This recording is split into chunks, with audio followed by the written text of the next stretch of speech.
Hello and welcome to BKV hi tech school. कैसे हैं आप लोग? बहुत बढ़िया होंगे और मुझे रिप्लाई भी मिलता रहा है। आप लोग बहुत ध्यान से मन लगाकर पढ़ाई कर रहे हैं। हम लोग जीव विज्ञान में महत्वपूर्ण पाठ प्रारंभ कर चुके हैं, जन्म, और उसमें भी आज हम लोगों ने लैंगिक जनन प्रारंभ कर दिया है। कल लैंगिक जनन हम लोग प्रारंभ कर चुके थे। लैंगिक जनन की सार्थकता के बारे में भी मैंने आपको जानकारी दिया था। लैंगिक जनन क्या है और किस प्रकार से होता है, कौन कौन सी घटनाएं होती हैं, इनका मैंने विस्तार से आपको जानकारी दिया था। अगर छूट गया हो तो इसके पहले वाला वीडियो जरूर देखें। आज हम लोग देखेंगे पुष्पी पादपों में लैंगिक जनन। पुष्पी पादपों, पुष्पी मतलब पुष्प देने वाले और पादपों मतलब पौधे। पुष्पी पादपों में लैंगिक जनन।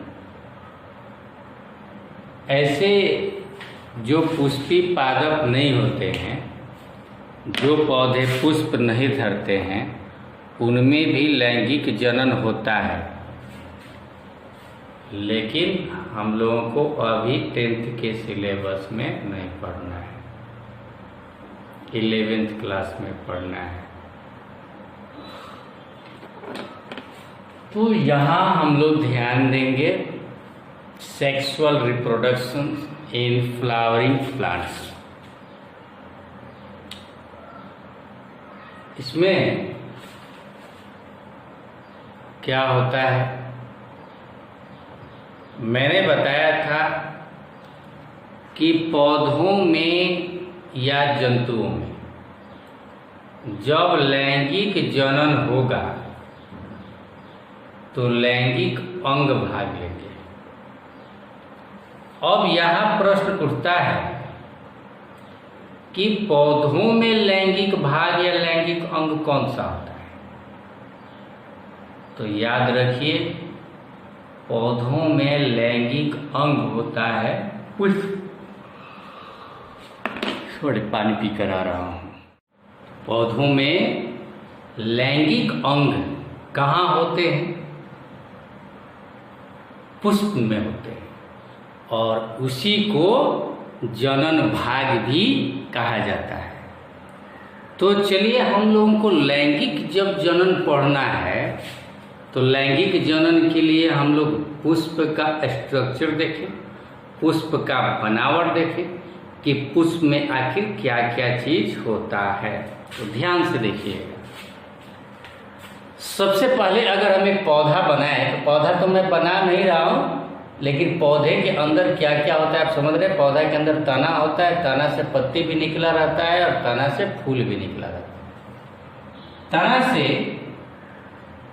एक डंठल निकला हो रहा है। मान लीजिए कि ये तना है, ये वाला तना है, तो तना से ये डंठल निकला है, और इस डंठल पर एक यहाँ पर गांठ होता है। ये जो डंठल है, जिसको हम लोग डंठल के नाम से जानते हैं, इसको हम लोग स्टॉक कहते हैं, या डंठल भी आप अपने भाषा में कह सकते हैं, है ना, या वृत्त कह सकते हैं,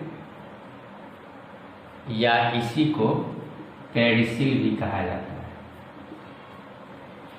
पेडिसिल कहिए, स्टॉक कहिए, वृत्त कहिए, डंठल कहिए। और यहाँ पर जो ऊपर जो चीज मिलता है इसको हम लोग कहते हैं पुष्पासन, यानी पुष्प का आसन, पुष्प का कुर्सी, जिस पर कि ये पुष्प यानी फूल जो है आकर विराजमान होगा। अब ये कैसे विराजमान होगा, है ना? तो इसके ऊपर, पुष्पासन के ऊपर पुष्पीय भाग होंगे, यानी पुष्प के भाग होंगे। तो पुष्प के भाग क्या क्या होते हैं इसको हम लोग समझेंगे। बाहर आप देखेंगे तो ये वाला भाग, जैसे मान लीजिए कि अपने हाथ में अड़हुल का फूल ले लीजिए, तो बाहर में एक हरा वाला भाग दिखेगा, लगभग सामान्यतः सब में हरा ही होता है। इसको हम लोग क्या कहते हैं, कैलिक्स कहते हैं। कैलिक्स, इसको हिंदी में बाह्य दल पुंज,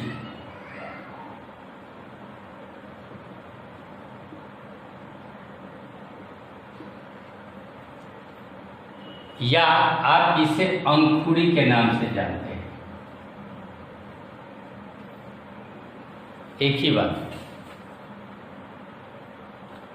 इसके बाद आपको रंगीन रंगीन भाग दिखाई देंगे, जैसे अड़हुल के फूल में लाल वाला भाग, ये हरा वाला भाग कैलिक्स बाह्य दल पुंज, अंकुरी हमने कहा, और लाल वाला भाग, लाल जो पत्तेदार होते हैं फूल में, इसको हम लोग क्या कहते हैं, कोरोला। क्या कहते हैं, कोरोला। इसको जब हमने बाह्य दल पुंज कहा तो इसको हम लोग क्या कहेंगे, दल पुंज।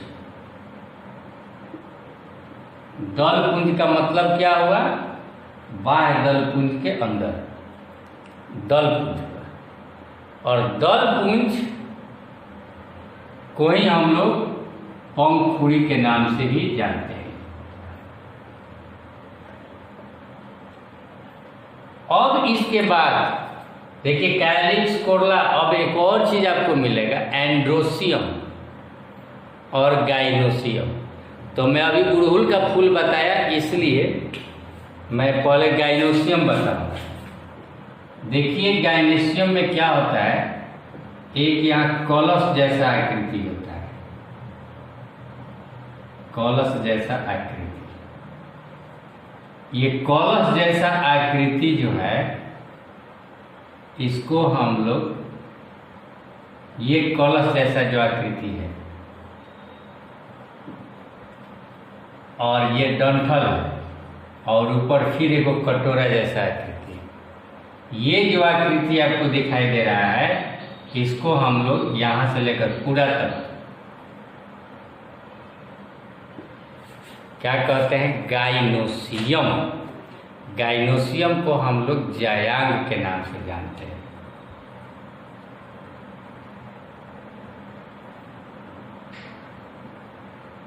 या इसे हम लोग स्त्री केसर के भी नाम से जानते हैं, है ना? और इसी पर फिर मैं दिखाऊंगा एक ऐसा चीज, आप फूल तोड़ कर देख लीजिए, ऐसा चीज आपको मिलेगा, बहुत ज्यादा संख्या में इस प्रकार के चीज मिलेंगे। ये जो चीज है इन्हीं को कहते हैं एंड्रोसियम। एंड्रोसियम को हम लोग क्या कहते हैं,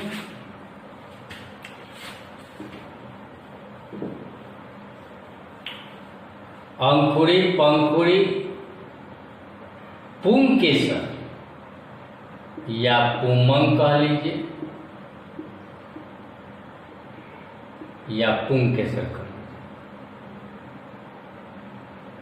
अब इनका अलग अलग स्ट्रक्चर मैं बताऊंगा, लेकिन यहाँ पर ये समझ लीजिए, ये नाम से ही आप समझ सकते हैं, ये पुंकेसर और ये स्त्री केसर, यानी मेन प्रजनन में जो भाग लेने वाले हैं वो यही है, एंडोसियम और गायनोसियम यानी पुंकेसर और स्त्रीकेसर, ये लैंगिक जनन में भाग लेते हैं। इसलिए जनन के दृष्टि से ये एसेसरीज ऑर्गेन्स कहे जाते हैं, आवश्यक अंग कहे जाते हैं। ये जनन के लिए आवश्यक है, इनके बिना एंडोसियम और गायनोसियम के बिना जनन नहीं होगा। बाकी ये जो बाह्य दलपुंज और दलपुंज है, कैलिक्स और जो कोरला है, इनको सहायक अंग एक्जिलरी पार्ट्स कहा जाता है। एक्जिलरी पार्ट्स सहायक अंग, ये सिर्फ और सिर्फ इनकी सहायता करते हैं। क्या सहायता करते हैं तो पॉलिनेशन में समझाऊंगा। ये तितलियों को, मनुष्य को, मक्खियों को आकर्षित करने का कार्य करते हैं, अपने रंग से या अपने महक से। जब ये आकर्षित करेंगे, तितली, मक्खी, मधुमक्खी जब ये आएंगे इनके पास, तो इस पर विचरण करेंगे। अब विचरण करते करते ये पुंकेसर के अंदर नर युग्मक होगा, और उस नर युग्मक को ये देखिए लाएंगे ऊपर से स्त्री केसर के अंदर, और यहीं पर ये पूरा अंडाशय के अंदर बीजांड होता है, और बीजांड के अंदर अंड कोशिका होता है। वह अंड कोशिका जो है वो फीमेल गैमेट है। उस अंड कोशिका से निषेचन होगा तो जाइगोट बनेगा, बीजांड बीज में बदल जाएगा और अंडाशय फल में बदल जाएगा। तो यानी निषेचन और प्रजनन, बीज बन गया तो बच्चा बन गया पौधे का। तो वही जो तितली, मक्खी, मधुमक्खी इत्यादि आते हैं, मैं विस्तृत रूप से इसकी चर्चा करूंगा। जब आते हैं तो ये इनसे उनके पैर में पुंकेसर, छोटा वाला नर युग्मक जो है, उनके पैर में, पूंछ में, पंख में जैसे भी सट जाएगा। हम भी हाथ फेरते हैं तो हाथ में सट करके इस पर, ऐसे भी हम लोग देखते हैं फूल को चुरेगा तो कभी कभी पीला पीला भाग लग जाता है, वो पुंकेसर। पुंकेसर का वो परागकण है। पौधा में जो नर युग्मक होता है, जैसे हमने कल चर्चा किया था कि अगर जंतु होगा तो नर युग्मक को शुक्राणु स्पर्म कहते हैं और मादा युग्मक को अंडाणु कहते हैं। उसी तरह पुष्प में यानी पौधा में नर युग्मक जो होगा उसको हम लोग कहते हैं परागकण, और जो मादा युग्मक होगा उसे हम लोग कहेंगे अंड कोशिका।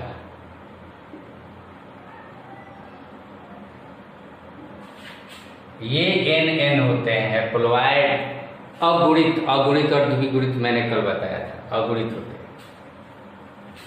अब हम आगे बढ़ें कि इनमें प्रजनन कैसे होता है। सबसे पहले इसका स्ट्रक्चर बता दिया। ये पुष्पासन का क्या काम है आप समझ सकते हैं। पुष्पासन ही है जिस पर कि पुष्प के अन्य भाग जो है इस पर बैठे हुए हैं, है ना, और सजे हुए हैं। आवश्यक अंग और सहायक अंग आपको समझ में आ गया। अब आपको क्या समझाना है, तो पुमंग और स्त्रीकेसर मतलब पुमंग और जयांग के बारे में आपको बताना है। इसी के आधार पर मैंने कल कहा था कि पौधे भी एक लिंगी और द्विलिंगी होते हैं। आप खुद सोचिए, फूल तो बहुत सारे होते हैं जिनमें ये चार भाग कैलिक्स, कोरोला, एंडोसियम, गाइनोसियम, बाह्य दलपुंज, पुमंग, जयांग, ये चारों जिसमें होते हैं उनको कंप्लीट फ्लावर कहते हैं, पूर्ण फूल। इस चार में से बहुत सारे फूल ऐसे भी होते हैं जिन चार में से एक कोई चीज नहीं रहेगा तो उसको इनकम्प्लीट फ्लावर कह देंगे। और दूसरी बात, कि ऐसा फूल जिसमें कि पुंकेसर और स्त्री केसर दोनों हो, यानी नर जननांग और मादा जननांग दोनों हो, तो उसे सीधी सी बात है द्विलिंगी फूल कहेंगे, बाइसेक्सुअल हर्माफ्रोडाइट कहेंगे। और ऐसा भी पुष्प हो सकता है जिसमें सिर्फ एक ही लिंग हो, खाली पुंकेसर है, और दूसरे पुष्प में उसका स्त्री केसर है, तो ऐसे फूल को क्या कहेंगे? एक लिंगी फूल। लेकिन पौधा भी होता है, देखिए एक पौधा ये है, एक फूल पर इसका क्या है? नर युग्मक यानी पुंमंग है, दूसरे फूल में क्या है? स्त्री केसर है। तो ये द्विलिंगी फूल है, चूंकि द्विलिंगी पौधा है, इस पौधा में दोनों फूल हैं, पौधा की अगर बात करें। लेकिन ये एक ऐसा पौधा है जिस पर कि टोटल जितने भी फूल हैं उस पर खाली पुंकेसर एंडोसियम है, तो इसे नर पौधा कहेंगे। और मादा पौधा भी अलग होता है, जैसे पपीता में होता है, मैंने कल उदाहरण दिया था। तो चलिए अब एक एक करके हम अध्ययन कर लेते हैं, अलग अलग हम बात करेंगे। अब देखिए ये नाम सिर्फ मिटा रहा हूं, पुष्प को रख रहा हूं।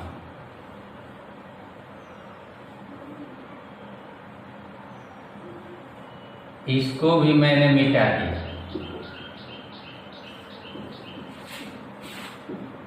और इसको भी मैंने मिटा दिया। पहले मैं बात कर रहा हूं, अब समझ गए होंगे कि ये क्या है। ये इसका स्त्री केसर है, जयान है। इसके स्ट्रक्चर को हम लोगों को पहले जानना है। ये जो कलश जैसा आकृति है, इसको हम लोग कहते हैं ओवरी। इसको हिंदी में कहते हैं अंडाशय।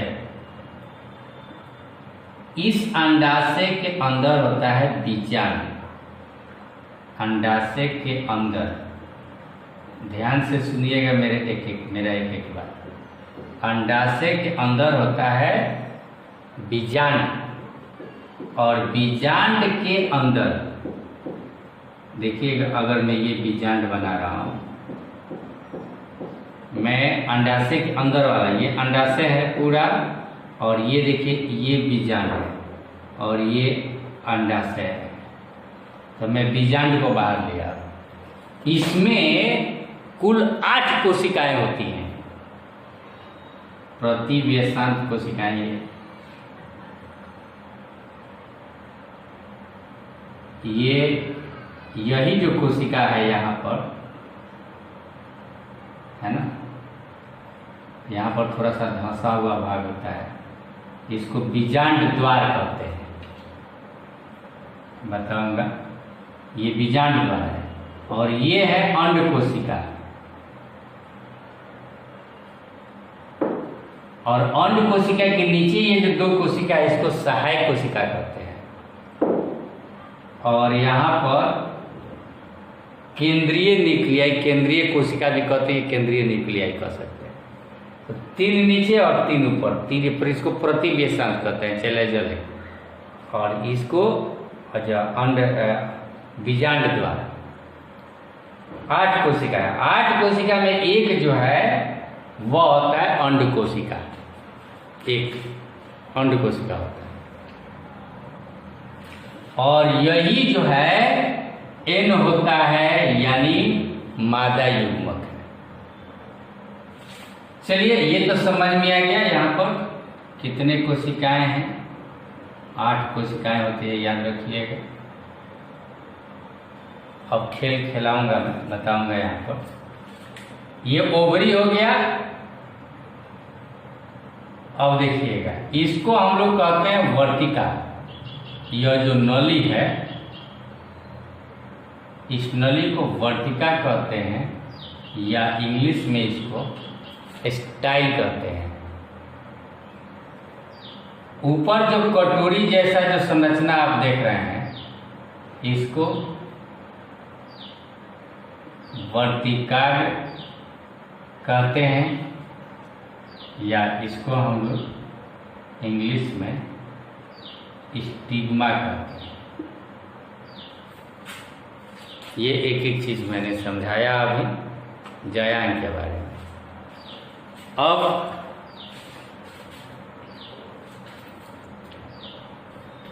इसी अंड कोशिका से निषेचन होना है बाद में चलकर, अभी हम बताएंगे। इस पर जो थे एंडोसियम, मैं अब उसकी बात कर रहा हूं, इस पर लगे हुए थे, इसको हम लोग तंतु कहते हैं, इंग्लिश में इसको फिलामेंट कहते हैं। और ये जो चीज़ है ये एक थैला है। आपको तो कण दिखाई देगा, लेकिन कण भी ये थैला समझे कि कितना छोटा है। ये इसको हम लोग पराग कोष कहते हैं। पराग कोष। इस पराग कोष में ही ये तो पहले 2 भागों में बटा रहता है, फिर 4 भाग होते हैं, 4 थैले होते हैं। और जैसे मरचा का बिया होता है गोल गोल, इसके अंदर भी गोल गोल कोशिकाएं होती हैं, लेकिन इतने छोटे होते हैं कि आपको दिखेंगे नहीं। और इसीलिए ये पाउडर के समान दिखते हैं, पाउडर लगेंगे छोटे छोटे पीले रंग के या अलग अलग रंग के। ये जो अंदर जो भरे हुए हैं पैसे के समान जो कोशिकाएं, इनको पराग कण, पॉलन ग्रेन्स कहा जाता है। और पराग कोष को पॉलन सैक, पॉलन का थैला कहा जाता है। ये जो पराग कण है यही एन होते हैं और इनको नर युग्मक कहा जाता है। और हम जानते हैं प्रजनन कैसे होता है। नर युग्मक और मादा युग्मक दोनों जब संलयन होगा तभी न होगा, है ना। अब कैसे होगा इसके मैकेनिज्म को हम लोग यहाँ पर समझेंगे।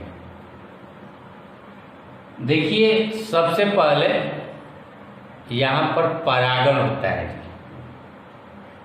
परागण एक प्रक्रिया है, परागण कुछ नहीं है। बस ये जो हमने स्ट्रक्चर बनाया है, किसका बनाया है हमने, बोलिए, पुंमंग का या पुंकेसर का। पुंमंग के पराग कोष से निकल कर आएगा कौन सा चीज, परागकण। अब कहाँ आएगा, स्त्री केसर के वर्तिकाग्र पर, स्टिग्मा पर। और इसी प्रक्रिया को परागण कहा जाता है। परागण है क्या, बस पराग कोष से परागकण का निकल कर उसी पुष्प यानी उसी पौधा के या उस जाति के दूसरे पुष्प के वर्तिकाग्र तक पहुंचने की क्रिया को परागण कहते हैं। समझ में आ गया? या आप अपने भाषा में अगर सीधा सा बात करें तो बस परागकण निकल कर या इसी पर था, उसी क्या हो, इसी पर से इसी पर आ जाना, है ना। परागकण का निकल कर वर्तिकाग्र पर आकर गिर जाने की प्रक्रिया को परागण कहा जाता है। अब यह परागण 2 प्रकार का होता है। ये जो परागण होता है वे 2 प्रकार के होते हैं। कैसे 2 प्रकार के होते हैं? एक को हम लोग कहते हैं स्वपरागण और दूसरे को कहते हैं हम लोग पर परागण, self pollination and cross pollination. कहाँ समझाऊं, यहाँ मैं लिख रहा हूँ। एक को हम लोग कहते हैं सेल्फ पॉलिनेशन। देखिए, मैं इंग्लिश में भी पढ़ा रहा हूँ। आप लोग कहते हैं कि हिंदी मीडियम या इंग्लिश मीडियम के टेस्ट देने में दिक्कत होता है, तो मैं इंग्लिश मीडियम में भी पढ़ा रहा हूँ। ध्यान से इसीलिए देखिए। सेल्फ पॉलिनेशन को हम लोग स्वपरागण कहते हैं, और दूसरा है क्रॉस पॉलिनेशन, इसको हम लोग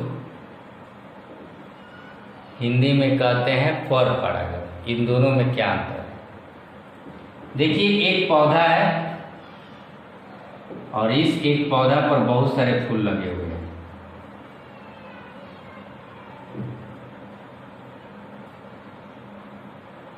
मान लीजिए कि गुलाब का है ना।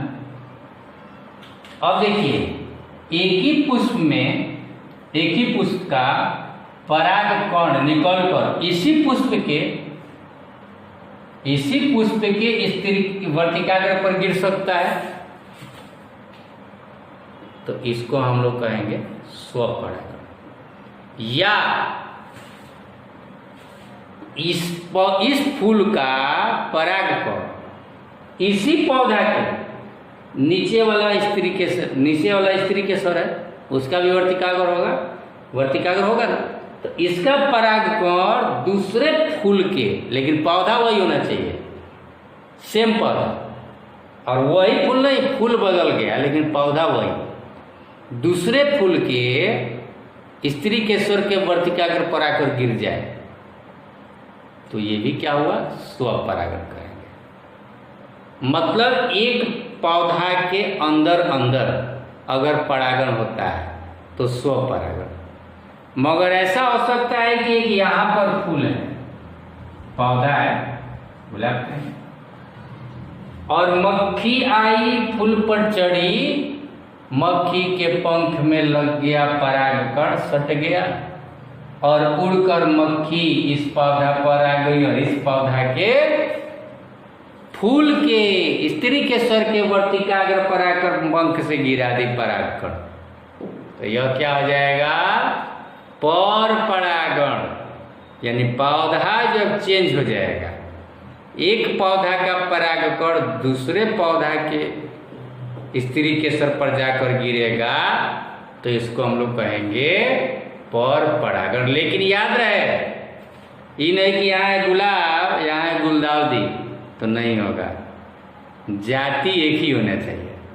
इसीलिए आपके बुक में भी लिखा होगा, देखिए, जब एक पुष्प के परागकण दूसरे पौधे पर स्थित पुष्प के वर्तिकाग्र पर पहुंचते हो तो उसे पर परागण कहते हैं। लेकिन ये नहीं लिखा है, फिर जाति छूट गया है। उसी जाति के दूसरे पौधे के स्त्री के स्वर के वर्तिकाग्र पर गिरेगा, जोड़ लीजिएगा, तो इसको पर परागण कहते हैं। और जब एक ही पुष्प के परागकण उसी पुष्प के वर्तिकाग्र पर पहुंचते हो या उसी पौधे के अन्य पुष्प के वर्तिकाग्र पर पहुंचे, तो इसको हम लोग सेल्फ पॉलिनेशन यानी स्वपरागण कहते हैं। क्लियर?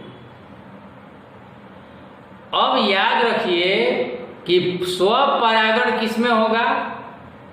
जब होगा तो उभयलिंगी पौधा में होगा, जैसे सूर्यमुखी का, बालसम का, है ना, बहुत सारे है, पार्चुलेका है, ये सब पौधे में जो द्विलिंगी होते हैं उन्हीं में ना होगा। द्विलिंगी मतलब एक ही पौधा के अंदर जो पुष्प हैं वो दोनों लिंग है, तो स्वपरागण होगा। लेकिन मान लीजिए कि कोई ऐसा पौधा है जिस पर एक ही लिंग होता है, अब बताइए स्वपरागण होगा? नहीं होगा। उसको निषेचन के लिए तो दूसरे पौधे पर डिपेंड रहना ही पड़ेगा। तो जो एक लिंगी होंगे उनमें पर परागण ही हो सकता है। अब प्रश्न उठता है कि परागण होगा कैसे?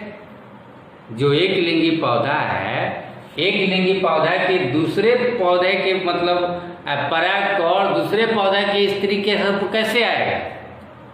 तो उसके लिए वाहक होते हैं, कैरियर उनको कहते हैं, या एजेंट कहा जाता है। क्या कहा जाता है? एजेंट। वो एजेंट कौन कौन से होते हैं?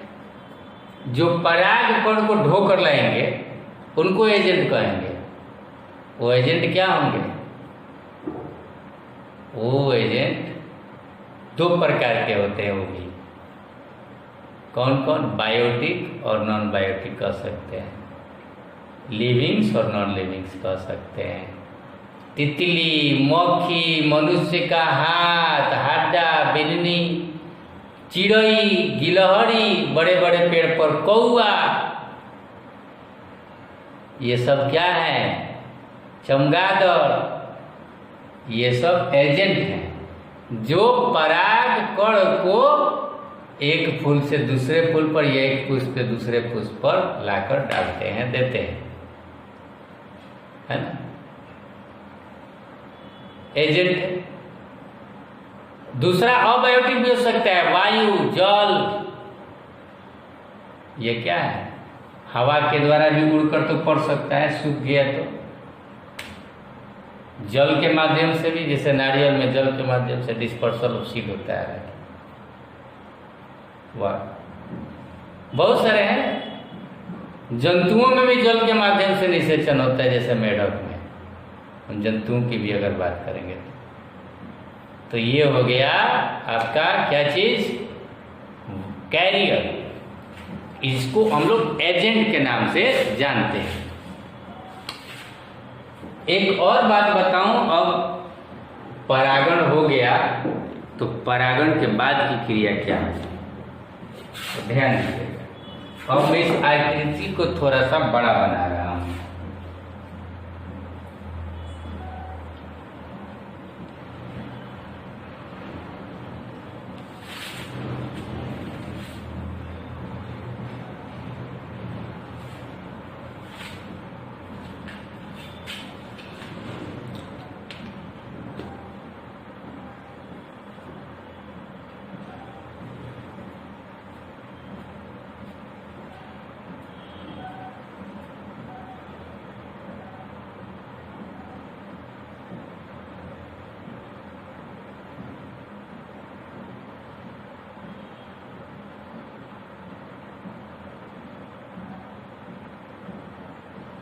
ये देखिए अंडाशय है, अंडाशय के अंदर बीजांड है और बीजांड के अंदर ये जो दिखाई दे रहा है ये वाली कोशिका अंड कोशिका है। ये सब एन है। और सूत्री कोशिका विभाजन के द्वारा एक कोशिका से दो कोशिका बना, दो कोशिका से एक कोशिका से चार कोशिका, है ना? और चार कोशिका जब हुआ तो फिर उसमें समसूत्री कोशिका विभाजन के बाद 4 दूनी 8 कोशिकाएं बन जाती है और सब के सब ये एन होते हैं, यानी क्रोमोसोम की संख्या आधी होती है, इसलिए युग्मक। और इसमें एक अंड कोशिका के रूप में यहीं पर सज जाता है। ये अंडाशय जो है, अंडाशय के अंदर में तो एक ही बीजांड को दिखाया हूं, लेकिन बहुत सारे पौधे ऐसे हैं कि बीजांड की संख्या अधिक भी हो सकती है। मटर में आप देखते हैं एक साथ कितने बीज पैदा होते हैं, रहर है ना, सरसों, एक से अधिक संख्या में है। सूर्यमुखी में देखिए, है ना, बहुत से बीज तैयार होते हैं। तो आप समझ सकते हैं उसके अंदर, उसके अंडाशय में मतलब बीजांडों की संख्या बहुत अधिक होती है। एक बीजांड में लेकिन एक अंड कोशिका है ना? जब एक अंड कोशिका है और यहाँ पर ये देखिए कटोरे जैसी आकृति है। ये कटोरी जैसी आकृति भाई किस लिए है आप समझ सकते हैं कि ताकि जब कोई तितली, मक्खी या मनुष्य ही या गिलहरी ही या कौवा ही या कोई भी एजेंट जब पुंकेश्वर के पराग कोश से वो पैसा जैसा, मरचा के बिया जैसा पराग कण निकाल कर लाएगा, तो पराग कण आएगा तो इधर उधर नहीं गिरे। ऐसे आकृति है कि इसी पर आकर गिरे। बहुत सारे आकर गिर गए।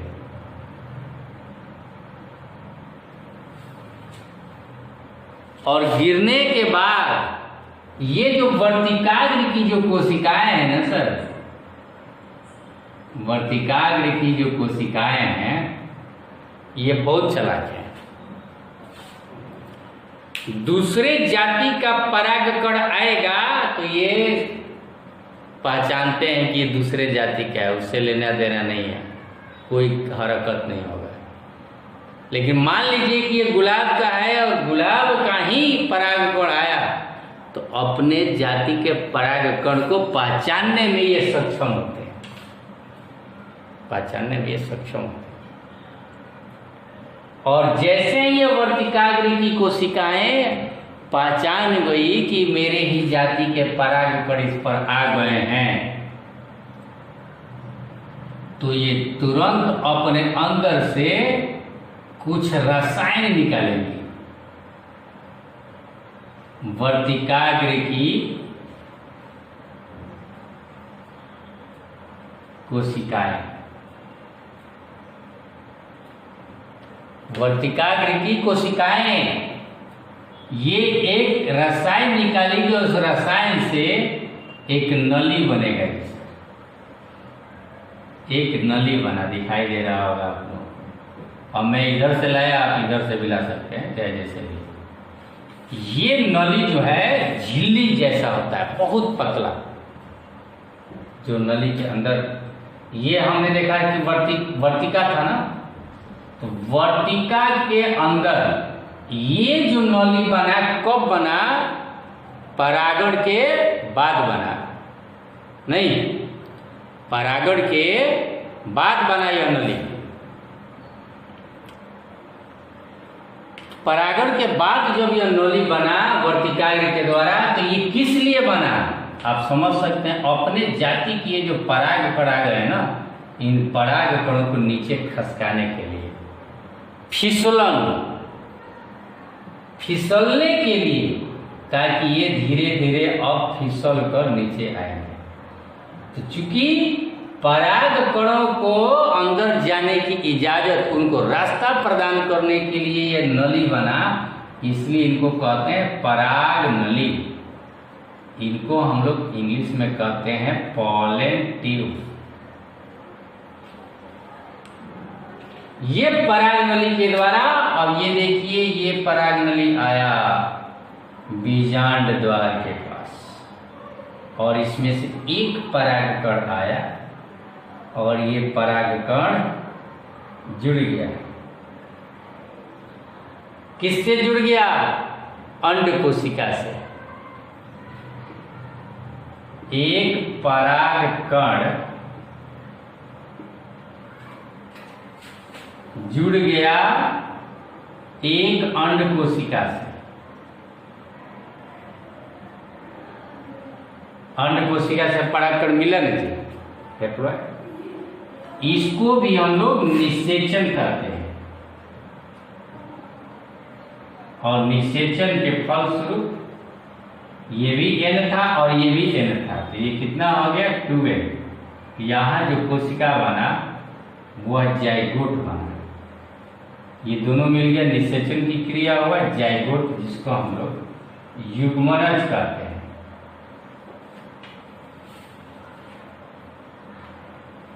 साथ ही साथ एक और खेल होता है, ये तो एक निषेचन हुआ, एक और इसके साथ साथ परागकण आकर और अंदर जाता है, और ये जो N था ना, दो कोशिका, एक इससे एक और N परागकण वाला मिल जाता है, और इस प्रकार से ये 3N हो जाता है। यानी ये जो पोलर न्यूक्लियाई थे, ध्रुवीय जो केंद्रक जो थे कोशिकाएं, तो ये ध्रुवीय कोशिका में परिवर्तित हो जाएंगे। ध्रुवीय कोशिका उनको कहेंगे। जो 2N पहले से थे, ये दोनों मिलकर संगलित हो गए और एक N और भी आ गया। इस प्रकार से मिलकर 3N हो गया, और ये भी निषेचन, निषेचन की क्रिया के द्वारा यहाँ भी बना। और यह भ्रूण पोष का कार्य करता है, यानी यहाँ जो भ्रूण बनेगा उसको न्यूट्रिएंट्स देने का कार्य, एनर्जी देने का कार्य भी अब करेगा। बीज बहुत दिन तक रहेगा, बीज के लिए पोषण प्रदान करने का कार्य यही करेगा, है ना। फिर जैसे निषेचन हुआ, तो निषेचन के पश्चात ये जो कोशिकाएं हैं, बाकी अन्य कोशिकाएं वो लुप्त हो जाएंगी। प्लस ये जो पॉलन ट्यूब बना, और पॉलन ट्यूब के द्वारा जब परागकण नीचे आ जाते हैं तो याद रखिए कि ये जो पॉलन ट्यूब है यानी परागनली की कोशिकाएं क्या करेंगी, और वर्तिकाग्र को गला देंगी। और ये निषेचन हुआ तो आप जानते हैं बाहर इसके सेसरी जो ऑर्गन थे पुष्पासन पर जुड़े हुए अंकुड़ी पंखुड़ी वो धीरे धीरे सूख जाएंगे। अब सूखने के बाद जब निषेचन हो गया, ये कोशिकाएं अब विभाजित होने लगी और ये अंदर जो है जाइगोट ट्यूबेल पड़ा हुआ है, और तब तक ये पोषण प्रदान कर रहा है, और ये अब धीरे धीरे समाप्त हो गया और ये बन गया गोल गेंदा। तो जो अंडाशय था यह अंडाशय अब फल में बदल गया जी, जिसको हम लोग चावते हैं, खाते हैं। और ये जो बीजांड था, जिसको हमने बीजांड कहा था अभी कुछ देर पहले, देख लीजिएगा प्लेबैक करके, यह बीजांड अब क्या बन गया, बीज बन गया। यह बीजांड बीज बन गया। समझ में आ गया? यहां पर बस ये ध्यान देना है कि ये पॉलन ट्यूब जो होते हैं इसके अंदर बहुत सारे एंजाइम, जिसको हिंदी में किण्वक दिया हुआ है आपके बुक में, वो किण्वक जो होते हैं वो वर्तिकाग्र को गला देते हैं, खत्म कर देते हैं। दूसरी बात, निषेचन मैंने समझा दिया, परागनली समझा दिया, बीजांड किसमें, बीजांड बीज में बदल जाता है, अंडा से फल में बदल जाता है, ये भी मैंने समझा दिया। बाकी सब तो अब मैंने खत्म कर दिया। और बीज के साथ क्या होगा तो आप खुद सोचिए भाई, बीज को अब कोई कौआ, चिलोर आदमी इस फल को खाने के बहाने, जैसे आम को उससे मीठा होता है तो आम खाने के बहाने आप फल को लाते हैं और इसको चावते हैं, चाव कर बीज को फेंक देते हैं इधर उधर जहाँ तहाँ। अब बीज जाएगा, फिर उसको गर्म पानी इत्यादि मिलेगा, गर्मी वगैरह फेवरेबल कंडीशन मिलेगा, तो फिर इस बीज से, आठी से क्या निकलेगा, नया पौधा निकलेगा। उसी प्रकार कौआ भी पीपल के बीज को, बरगद के बीज को देखते हैं दीवार पर या इधर उधर जम जाता है। कैसे जम जाता है? कौआ, डिस्पर्सल ऑफ सीड्स कहा जाता है, बीज का छिड़काव, ये भी एजेंट के माध्यम से होता है, जहाँ तहाँ ये छिड़काव हो जाता है। ठीक है, तो इसी प्रकार से अब इसको बीज को अंकुरन, जैसे चना को आप देख सकते हैं, चना के बिया को जैसे कार्यकलाप भी दिया हुआ है आपके बुक में, नहीं, गीला कपड़ा में भिगा कर जब बांध देते हैं तो देखते हैं कल सुबह में चना जो है फेंक देता है डूबी, अंकुरन। वह अंकुरन क्या है, जिसको प्रांकुर कहा जाता है ना। तो वो प्रांकुर जब फेंकता है उसमें मूलांकुर और प्रांकुर दो निकलता है। देखिए ऐसे अगर है चना, ऊपर जो निकलता है इसी को, और एक नीचे निकलता है, तो नीचे जो निकलता है उसको रूट कहते हैं, और ऊपर जो निकलता है उसको शूट कहते हैं। इसी को मूलांकुर है, इसको प्रांकुर कहते हैं, है ना, या प्ररोह कहते हैं। रूट और शूट में यह बदल जाता है। तो इस प्रकार से यह पौधा में निषेचन होता है। आप समझ में आ गया होगा आपको कि पुष्पी पादपों में निषेचन किस प्रकार होगा, यानी लैंगिक जनन किस प्रकार होगा, बीज कैसे बनेगा और फल कैसे बनेगा, है ना। या और अगले दिन हम लोग मनुष्य का प्रजनन तंत्र भी पढ़ेंगे। आज तक के लिए इतना ही।